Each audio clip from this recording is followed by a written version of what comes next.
All right. Hey, everybody. Welcome back to the channel. This is Rob at Smirking Gun Reviews, and we're here after many, many months of waiting to The Walking Dead Season 9, Episode 1 premiere review. It's called A New Beginning. So, full spoilers if you have not seen the episode. So, let's just get into this before I finally decided that I was going to try to...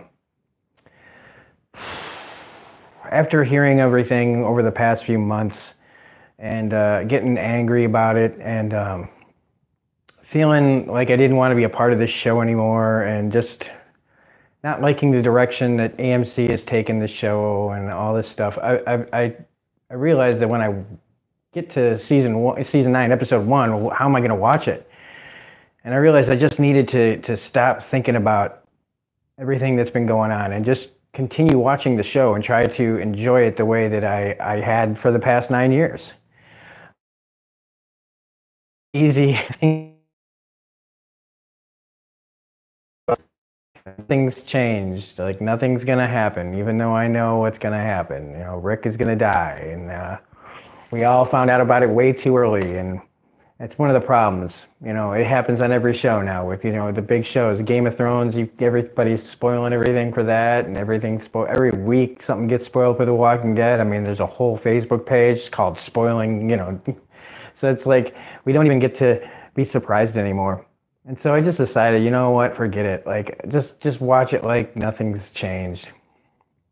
And when Rick leaves, then I can make up my mind on whether or not I'm gonna stick around for the show or not, because like I've said in other videos that I've made, once Rick's gone, for me, that's the end of it. Will I continue watching this season?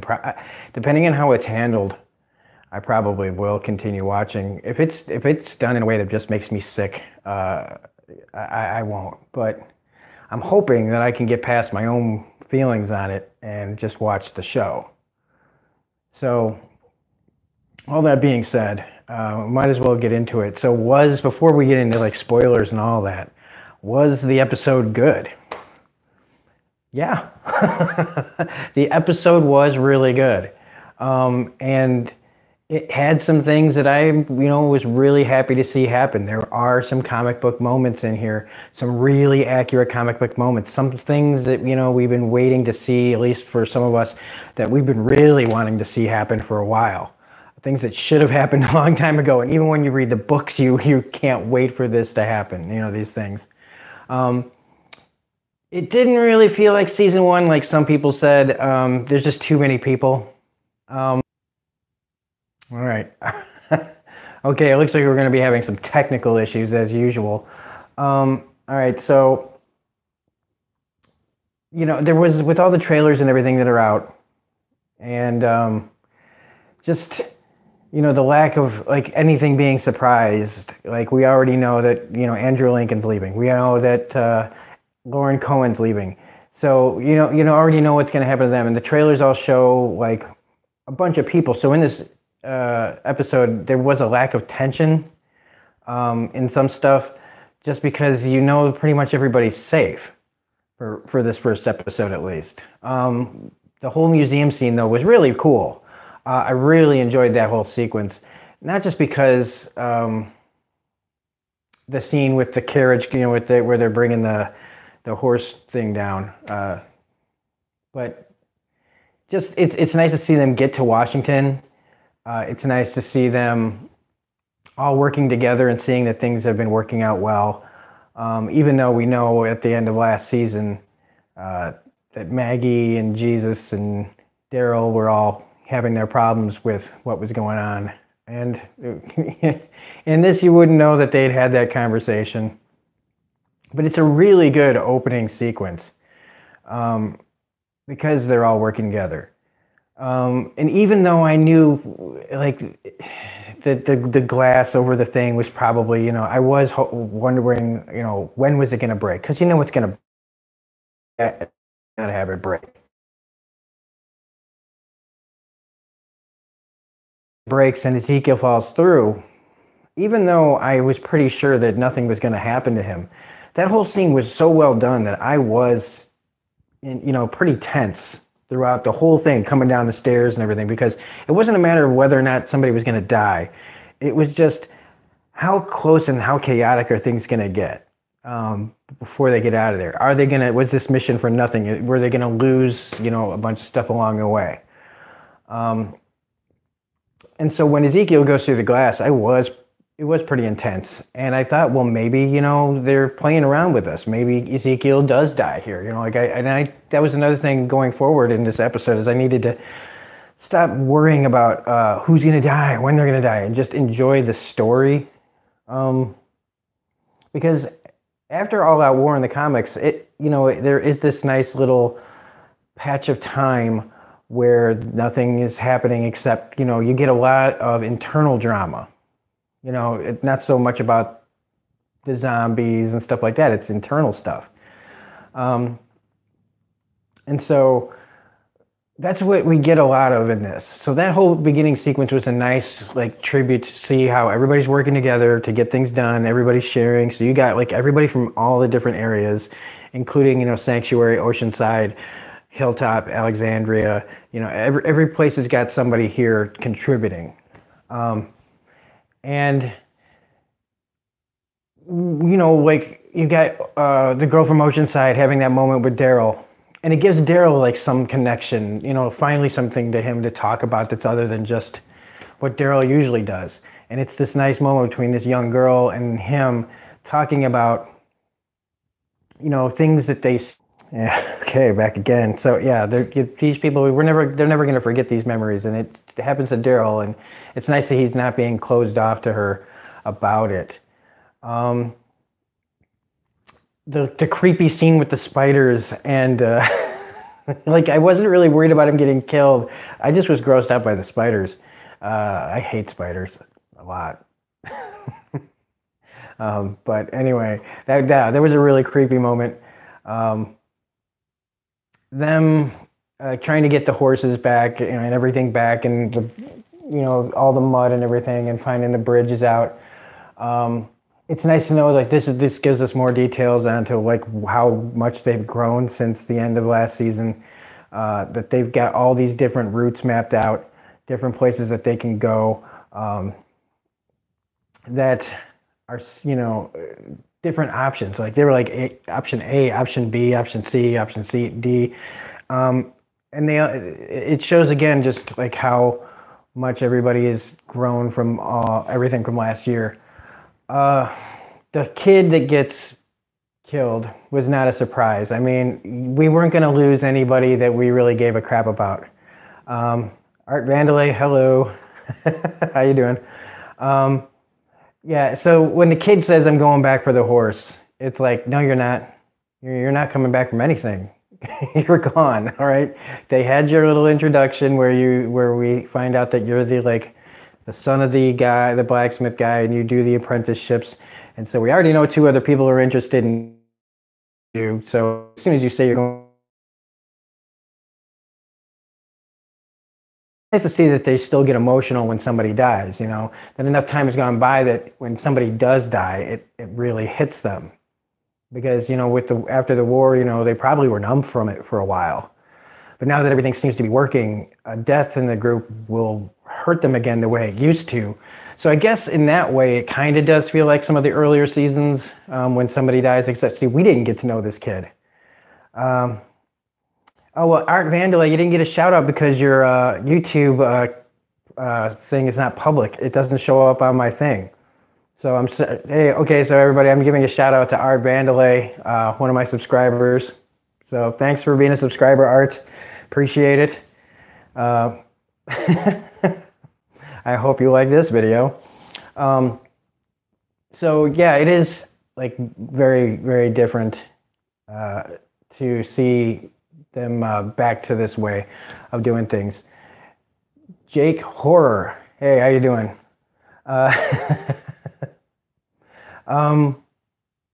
So yeah, I did, but it's nice to see that they were all able to pull together and get the carriage across the mud. But it just kind of seemed like, yeah, somebody has to die along the way. We usually, no spoilers for the other people here, but his death, what was that about? Well, I've already said spoilers, so I'm not, and this is, so I'm not gonna say it again. Like, I guess spoilers again. I guess I should say it every few minutes or something. But that kid's death, it's something that always happens on this show in like the early days. Um, there's always somebody, like, remember when everybody got sick at the prison, and there's that kid who looked like Harry Potter. Oh yeah, well, we'll get to that, Jake. So yeah, it's like when that kid died, we didn't really feel anything. It's the same here. We just have to try to feel bad for the characters seeing this death happen. And this is kind of where we get to something that's accurate from the comic, and that's the reaction of the death from the parents. At the hilltop, that played by John Finn, who I love from the X-Files. He played Michael Krichkow. And Brett Butler, she's a comedian who's been around for a while. She had her own show on ABC called Grace Under Fire. They played the parents, and they did that pretty much comic book accurate all the way through, showing the devastation of a parent. Like, just because this is the zombie apocalypse, and when people die, you can't just expect the parents to be rational about it, and they're not going to be like, well, we know that he was doing something great, but in the end, it doesn't matter. Your kid's still dead. You're going to be upset. You're going to be devastated. And the way they had Maggie handle that was really great. But of course, they talk about the election and with Gregory. And yeah, Gregory's still around, even though there's no reason for Gregory to have lasted this long. But it's in the comics too. I mean, the guy, they keep giving him chances, and they keep giving him chances, and they keep giving him chances. And he's that cockroach that never goes away. And even now, you can tell when they're talking to her about the election that not everybody agrees with Maggie. And, even though he seems to sound like he's changed and he's going along with the plans at Hilltop, you don't even need to show a weasel and plotting behind her back. And I guess we're not also supposed to think that Maggie's so stupid that she doesn't know that that's not happening. And so when it comes down to it later on, where Gregory gets them alone and, gets her drunk, and then after she passes out, gets him drunk, and he knows that guy's tried to be sober, and so he knows what he's doing. He's getting this guy drunk and building up his confidence and getting him mad, and then, just trying to start something so that if it goes wrong, he can try to say that he didn't do it. And if it succeeds, they won't, if it succeeds, nobody's going to care, because then Gregory just will take over. The thing that Gregory, I don't think, really thought about was, you kill Maggie in any way, and it's still going to come back on Gregory. Nobody's going to believe that he didn't have something to do with it. Carol and Daryl and Rick and everybody, come on. He's not thinking far enough ahead. I think he thinks that if he just got rid of Maggie, then everybody else would just fall in line. And that's a really dumb plan. But Gregory's not smart. I mean, we've seen him try to be weaselly and just barely survive by the skin of his teeth for this long. And so it is fitting that, at the end of this episode, we finally get that comic book death that has been coming for him for a long time. And it is pretty accurate. They added a few things, and I'm not so sure about how it was kind of cheesy. The kids coming running out, and Michonne seeing the kids coming out as they're about to hang Gregory, and her going, "Maggie, no!" Like, that's a little over the top. That was a little much. I don't think they needed to go that far, but it was great to see Gregory still to the very end. All right. Okay. Yeah. So when they had that confrontation in the trailer, that was really comic book accurate. Because he really lets his true colors out there, where he even goes after her with the knife, like realizing that she's got him trapped, and that the only way out of this now is to do it himself. I mean, she's already called him out on it. She's already said that you couldn't even kill me right. All the chances that we've given you, and you still are doing the same shit. And I guess he thought he could take her hand to hand. I mean, but he can't. He hasn't been able to fight for anything. And so, yeah, like, they cut away and you don't see what happens. And then Rick and Daryl and Michonne show up. And you go, okay, so how, like, what were they building? That's using a lot of wood So I'm hoping that that wasn't, I was like, man, I hope that's not a gallows because that's wasting a lot of wood for just one man. I mean, even if it's supposed to be like something to intimidate people to like not do things wrong, I don't think you'd really want to have something like that. And I think in the comic, it was just a tree they hung him from. But it was still satisfying to see him just get hung. And I mean, I kind of wish that they had held on it a little bit longer. And if that makes me a little twisted, I don't know. I mean, Gregory's been a piece of shit for years now, and I just feel like we deserved a little bit more, like longer death, like a Joffrey death, you know, where even though you know, we need something like that. But he's gone, and Maggie's made a statement, and it should keep people in line. But again, this is the part of the story in the comic where there's a lot of just internal drama of just trying to keep the peace. And all right. That's an okay. So I don't know how many times I have to repeat myself because this thing keeps reconnecting and connecting. But yeah, we didn't get a Negan scene, and I'm fine with that. I mean, but the thing is that this was an hour and a half basically episode. It was an extra long episode, and I feel like this episode still could have only been like an hour or less with everything that happened in it. There was a shit ton of commercials, man. I just started reading comics in between, you know, and just. I had enough time to read like 2 or 3 comic books during the commercial breaks. That was insane. The conversation that Rick and Maggie have at near the end before the execution, that was pretty good because without bringing up everything that happened at the end of last year, it is, you know, she is calling him out on it. You know, like, hey, you said you were going to follow me, and then you didn't. You know, and so now she's going to start, you know, calling the shots. She's going to start making the demands. She's going to be telling him what's what because, you know, they have a point. You know, she does have a point. It may not be 100%, you know, the right thing to do, but yeah, they let the saviors live. And, you know, to some extent, that really is all they owe them, you know. But and I think maybe it's just because they're afraid that if they don't keep an eye on them, if they don't keep them close, if they don't try to help them, they will just become the old saviors again. They won't need a Negan. They'll find a Negan in their group, especially with what they find written on the wall there. You know, the Negan, we're still Negan, you know, and of course you're okay. Yeah. Okay. So the guy that was on Agents of S.H.I.E.L.D. season 4, he was that Russian guy who ended up becoming a robot looking dude. I'm pretty sure he's one of the Negan supporters. He's a pretty big dude. And the way he was reacting to Daryl and Carol telling him, you know, like, hey, man, paint over that, and just kind of being all put out over it. So you can tell that guy's going to be a pain in the ass. But that, you know, the people there do seem to be happy. I mean, I don't know. Yeah, you don't really want a walker scarecrow. The noise from walkers may keep crows away, but it'll also draw in more walkers. The whole part where they're talking about how nothing grows at the sanctuary, Daryl has a point there. You know, I do think that maybe trying to keep the sanctuary as a place is probably not really viable. And if they've got all these things, you know, all these places, why don't they just move them closer to them? You know, why don't they start building them places to live near Alexandria, near Hilltop, than keeping the sanctuary around? Because that place is a piece of shit. You know, and the amount of effort it is to keep that thing going would be just why? You know, Alexandria is like a whole freaking town, you know, so why don't you just start building up people there or at the Kingdom? I don't really understand why we got to keep the sanctuary around unless people are happy with sleeping on concrete floors. I don't know. And if I'm Daryl, I wouldn't want to stay there either. You know, it's a place where they kept you prisoner.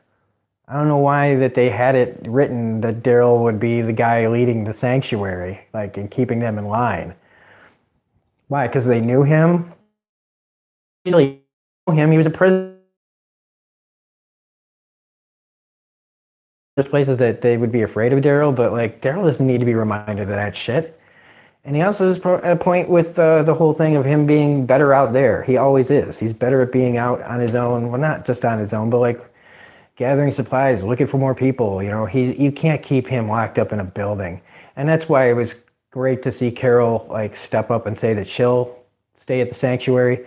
But I also think that she said she'll stay at the sanctuary because when Ezekiel proposes to her, it kind of, gives her pause to be like, okay, I don't know if I deserve to be happy, because she's had that problem, where she's moved on from Ed, but she doesn't want to commit to that kind of thing. And I think by taking over for Daryl, it gives her an out with Ezekiel, gives her a chance to like press pause on the proposal. But like Ezekiel said, you can't just keep, putting off life. We don't know how long we have. But it's nice to see that Carol still cares about Daryl, getting rid of his cigarettes and calling him Pookie. Those are moments that are nice and to think about. Another thing that was nice to think about was when Daryl and Rick were talking, and him talking about the changes that they made, and that, this really is like, they've really done it. The whole thing with the whole Negan thing, though, hovering over people, is still a major thing, and I would hope that we get to see him in the next episode. Next week's trailer looked pretty good. And yeah, I mean, it was a pretty good premiere. I don't really know what, she didn't kill the parents of the kid, and at first I thought maybe Enid was dead when she... Okay, all right. So I guess in the end, I am pretty glad that I watched this. I'm pretty satisfied with it as a premiere. It gave me things that I really wanted. It gives us more character. It gives us driving forward what their plans are, with Michonne and Rick talking about the charter and things like that. But it doesn't feel nice. Okay, this whole Rick Grimes final episodes thing that they're promoting. There's just this ominous feeling and this sick kind of pit I have in my stomach where I'm just like, the more that I think about it, the more I talk about it, I have this not right feeling about it. And I hope that by the time of that moment with Rick, and I have no idea what they're going to do with Maggie. And to be honest with you, I really don't understand that whole move, because Maggie being on a show called Whiskey Cavalier. Okay, just say the words to yourself. Whiskey Cavalier season 3. Does that sound like something that's going to happen? Whiskey Cavalier does not sound like the kind of show that'll last even like more than a year, more than 2 years. It doesn't sound, it sounds like a canceled show. When you think about shows that got canceled, they all have there's a lot of shows that get canceled, but there's something about it. Whiskey Cavalier season 6. No, that's not going to happen. I feel like she's going to find out that this is not going to work. That I hope it does. I'm just trying to be realistic here, and I'm just thinking Whiskey Cavalier is not going to work, and I hope that they can just come back out. Okay, so a few little things here and there. When Gabriel killed the zombie in the museum and left it hanging by the evolution of man, and had that conversation with Frenchie. That was a pretty sweet little moment. Like I said, the whole thing with the guy and the spiders in the basement, that was pretty cool too. I'm surprised they didn't mention Carl. I liked the scene where Judith is painting. That was a pretty sweet little moment too. And that's about it. I think I've talked long enough about it. I feel like I've been honest. There really wasn't anything to dislike about this episode. It wasn't like anything that I was blown away by. I was not like, oh my God. But like I said, the stuff that they put in there from the comic book, the whole execution of Gregory thing, that was all handled really, really well. It shows to me that, the story hasn't changed. The quality of the show hasn't changed. The acting hasn't changed. The writing hasn't changed. It's all still top notch. And so I guess it's just up to everyone on an individual basis to decide whether or not they can keep going after we get to that point of Rick and Maggie gone. And I'm hoping that I can get over it. I'm hoping that it's not going to make me just have that sick feeling in my stomach where I just don't want to do it anymore. And again, like I didn't say this earlier, but part of my problem with the whole thing is because of AMC, the channel, and the way that they've done business with people on this show. That was the thing that still rubs me raw. Not Andrew Lincoln wanting to leave, not Lauren Cohen wanting to leave, just the way that they handle it. And so I hope as this season goes on, that I don't feel like I don't want to quit and not watch the show anymore. And I hope everybody else can get that too. And I hope that they find a way to get. So yeah, this is about over with. So yeah, we may be losing these characters, but there's still good stories to come, and there's reasons to stick around. And I just wish to God, man, I just wanted to see Rick finish the Whisperers and at least meet the Commonwealth. I was just, there's so much to do. There's so much more to where they can go with this and everything. And I'm just going to have to get over it. And I guess we'll have to try to get over it. And if we can't, we can't. If I can't, and I decide not to watch it anymore, I mean, there's a whole lot of people jumping ship over at Fear the Walking Dead. I mean, a lot of reviewers that I respect can't watch that, can't review that show anymore. And I never wanted to get like this for this show. I really don't. But I really hope it doesn't get to that point. But if it does, oh well. So anyway, that's the review. It was a great episode. My faith has not been weakened by this episode. It gives me hope that they can continue the quality of this show as it goes forward. So anyway, this is Rob at Smirking Gun Review saying, if you liked this video, please hit the like button, comment, share, subscribe, all that jazz. And we will see you next week. Tomorrow we got the Better Call Saul finale. I'm really looking forward to that. So check it out if you can. Otherwise, we will see you later. Bye.